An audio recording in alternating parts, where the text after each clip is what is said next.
হাই friends, আপোনালোকে কেনে আছে? আশা কৰোঁ আপোনালোকে সকলোৱে ভালে আছে। আজি আপোনালোকে যিটো ভিডিঅ' চাই আছে আপোনালোকে সকলোৱে সঁচাকৈ লাকি, কিয়নো মই আজি আপোনালোকক যিটো এনেকুৱা এটা বস্তুৰ বিষয়ে দেখুৱাম। বস্তুটো হ'ল এই চাওক, পাণ গছ। এটা পাণ গছ মানে সঠিকভাৱে পুলি কেনেকৈ দিয়া হয়, সঠিক নিয়মে বা যিটো নিয়মত পুলি দিলে সেই পাণ গছটো জীয়াই উঠে সোনকালে, ইয়াত মানে মৰি যোৱাৰ কোনো ভয় নাথাকে। মই এই বিষয়ে আপোনালোকক জনাম। বন্ধুসকল, আপোনালোকে এই ভিডিঅ'টো চালে আপোনালোকৰ সকলোৰে উপকৃত হ'ব, কাৰণ আমাৰ অসমৰ এটা পৰম্পৰা হয় এই পাণ। আপোনাৰ ঘৰত যদি কোনোবাই গোষ্ঠী আহে তেতিয়াহ'লে আমি প্ৰথমতে এটা পাণ তামোল দি কেনে এটা সন্মান জনাওঁ। এইটো আমাৰ অসমৰ এটা পৰম্পৰা। এতিয়া পাণৰ পুলি কেনেকৈ দিয়া হয় মই সঠিক নিয়মটো আপোনালোকৰ ওপৰত দাঙি ধৰিম। আপোনালোকে ভিডিঅ'টো প্ৰথমৰ পৰা স্কিপ নকৰাকৈ সম্পূৰ্ণ চাব, তেতিয়াহ'লেহে বুজি পাব আৰু আপোনালোকৰ উপকৃত হ'ব। এতিয়া আহক আমি ভিডিঅ'টো আৰম্ভ কৰোঁ। বন্ধুসকল, আপোনালোকে চাই আছে Maqbool social beauty YouTube channel. এতিয়া পাণৰ পুলি দিয়াতে প্ৰথমতে আপোনাক লাগিব এনেকুৱা ধৰণৰ পলিথিন পেপাৰ। এনেকৈ আপোনালোকে ল'ব। প্ৰথমতে মই এনেকৈ ভাজকৈ লৈছোঁ, অলপ ডাঙৰ লৈছোঁ, সৰু দিলেও হয়, ডাঙৰ লৈছোঁ। প্ৰথমতে আপুনি পলিথিনবিলাক এনেকৈ কাটি ল'ব, যাতে এনেকৈ পানী ওলাই যায় এইফালেদি। মই কাটি লৈছোঁ এনেকৈ বঢ়িয়াকৈ। তাতে মাটি দিয়াৰ লগে লগে এদি ফুটা ৰাখিছোঁ, দুই চাইডেদি ফুটা ৰাখিছোঁ, এদি পানী ওলাই যাব। আৰু এনেকুৱা মাটি ৰাখিব লাগিব। মাটিত তাতে গোবৰ সাৰ মিক্স কৰি ল'ব লাগিব। মই গোবৰ সাৰ মিক্স কৰি লৈছোঁ ইয়াতে। বন্ধুসকল, এতিয়া আপোনালোকে যিটো কাম কৰিব, এতিয়া এই পাণ গছটো যে আছে আপোনাৰ যে পাণ গছটো আছে, পাণ গছৰ তলত আপোনালোকে চাব এনেকুৱা ধৰণৰ লতা আছে।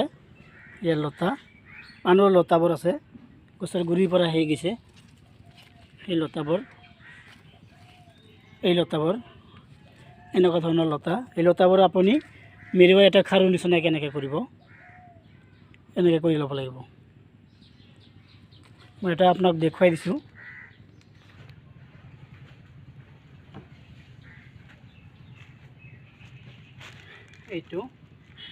এইটো এনেকৈ মেৰুৱাই কিনে মেৰুৱাব লাগিব।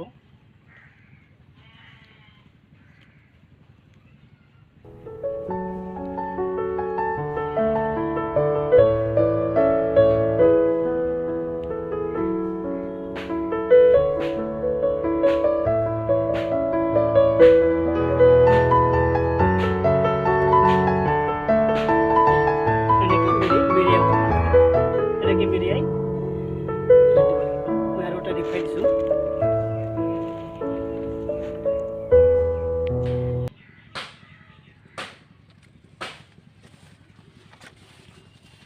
এইটো চাব।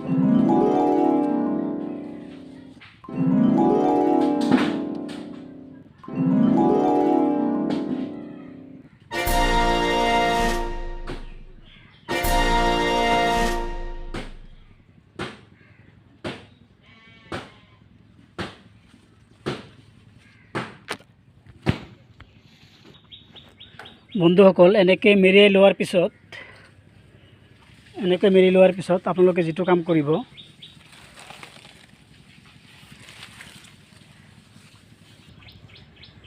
এনেকৈ মেৰিয়াই লৈ এতিয়া আপুনি পেকেটিং কৰিব লাগিব। এই পলিথিনবিলাকত মাটি দি পেকেটিং কৰিব লাগিব। আপোনালোকে চাওক, মই পেকেটিং কৰি আছোঁ।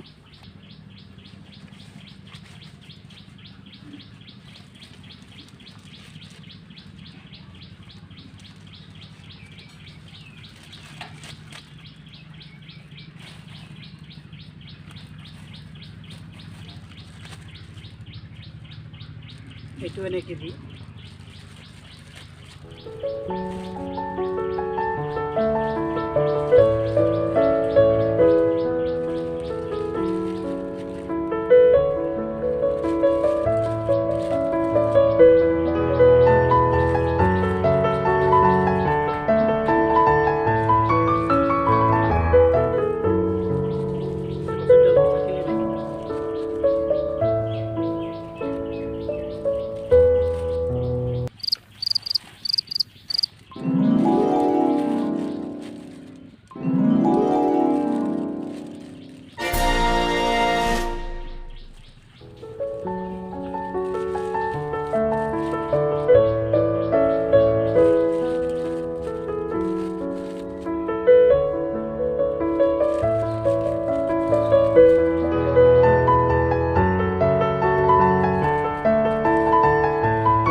বন্ধুসকল এনেকৈ পেকেটিং কৰিব।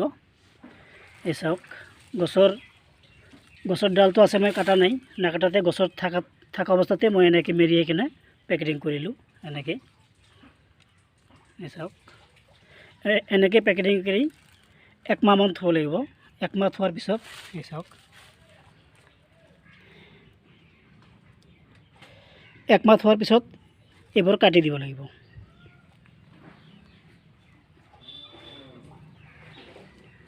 আপোনালোকে চাই থকা, মই সম্পূৰ্ণ দেখুৱাই আছোঁ কেনেকৈ কৰিব লাগে।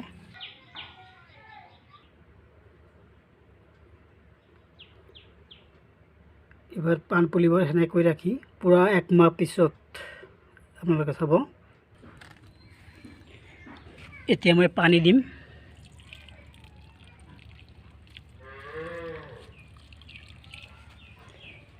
এনেকৈ সদায় পানী দিব লাগিব, আৰু যদি বাৰিষা কাল হয় দিব নালাগে, পানী আকাশৰ পৰা পৰিবই, বৰষুণ পানী পৰিলেও হয়, নিদিলেও হয়।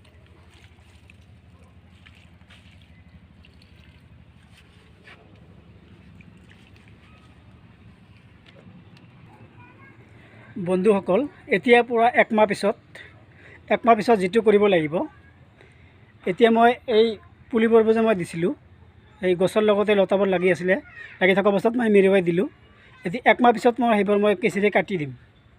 এই চাব, এইটো গছৰ লগত লাগি আছে, এইটো লতা এনেকৈ আহি কিনে ইয়াতে মেৰিয়াই দিছোঁ, ইয়াতে কাটি দিম।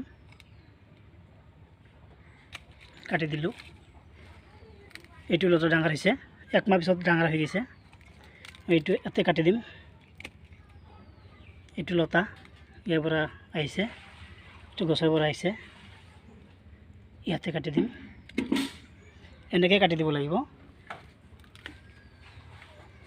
এইবাৰ চাওক কিমান ডাঙৰ হৈ গৈছে, ডাঙৰ হৈছে। মই ইয়াতে কাটি দিম।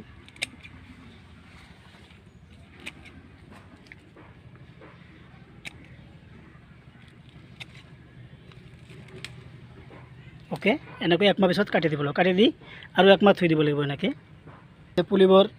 পুলিবোৰ কাটা ক্লিয়াৰ হ'ল। এতিয়া মই ইয়াৰ পৰা লৈ কেনে বেলেগ জেগাত থৈ দিম।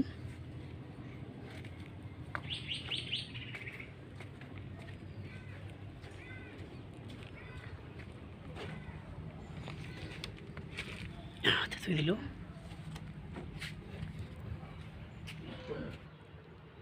পুলিবোৰ এনেকৈ কাটি কেনে আকৌ 1 মাহ পিছত মই এতিয়া আপোনালোকক দেখুৱাম। বন্ধুসকল, এতিয়া আৰু 1 মাহ পিছত মই পুলিবোৰ এনেকৈ থৈ দিছিলোঁ, চাওক এয়া।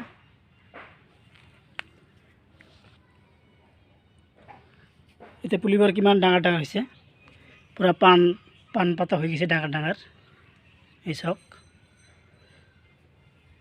এটা গছ মৰা নাই, প্ৰত্যেকটা গাছেই হৈছে, এটা গছ মৰা নাই। চাওক কিমান ডাঙৰ হৈছে, পাণ লাগি গৈছে। এতিয়া এইবোৰ আপোনালোকে যিটো কৰিব, এতিয়া যদি আপোনালোকে কয় যে এতিয়া পুলিবোৰ ৰুই দিম, তেনেহ'লে এই কাগজবোৰ এনেকৈ খুলি দি কেনে বিলেটি দি কাটি দি খুলি দি কেনে আপোনালোকে ৰুই দিব পাৰিব।